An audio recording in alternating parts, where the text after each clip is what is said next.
দিন, 20 দিন, 25 দিন, 30 দিন, 35 দিন, 37 দিন, 39 দিন, 40 দিনের মাথায় বলছে আমি তো এখনো মুত্তাকি পরিষ্কার হলাম না। ও আমার পরজারা, ও আমার আত্মীয় স্বজনেরা, ওই আলিমকে, ওই ফকিরকে ধরে নিয়ে আসো যে বক্তব্য দিয়েছিল যে মৃত্যুকে স্মরণ করতে গেলে প্রত্যেক দিন 100 বার মৃত্যুকে যদি স্মরণ করা হয় তাহলে সেই জান্নাত, সে মুত্তাকি হয়ে যাবে, আল্লাহ ভীতু হবে, পরিষ্কার হবে। তাকে ধরে নিয়ে আসো। সবাই খুঁজতে লাগলো, রাজা বাদশার আদেশ।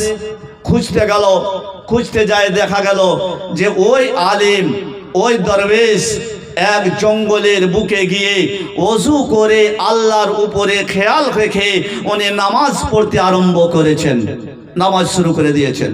সবাই চিনতে পারলো না এটাই লোক ছিল যে জামিয়া আরাবিয়া দারুল হুদা সাবিরিয়া কোয়েল মাদ্রাসায় বিশাল লম্বা চওড়া বক্তৃতা দিয়েছিল মৃত্যুর সম্পর্কে। আর ওই বলতে গিয়ে এই কথাটুকু বলেছিল এই ব্যক্তি ছিল। নামাজ শেষের পরে বলছে আপনাকে বাদশা ডেকেছে। বলছে তাই নাকি? বলছে হ্যাঁ। ওনার তো ভিতর ভয়ে কাঁপতে আরম্ভ করেছে যে আমি কি করলাম, কোন এমন দোষ করেছি যে বাদশা আমাকে ডাকলো। আর এতটি সিপাহী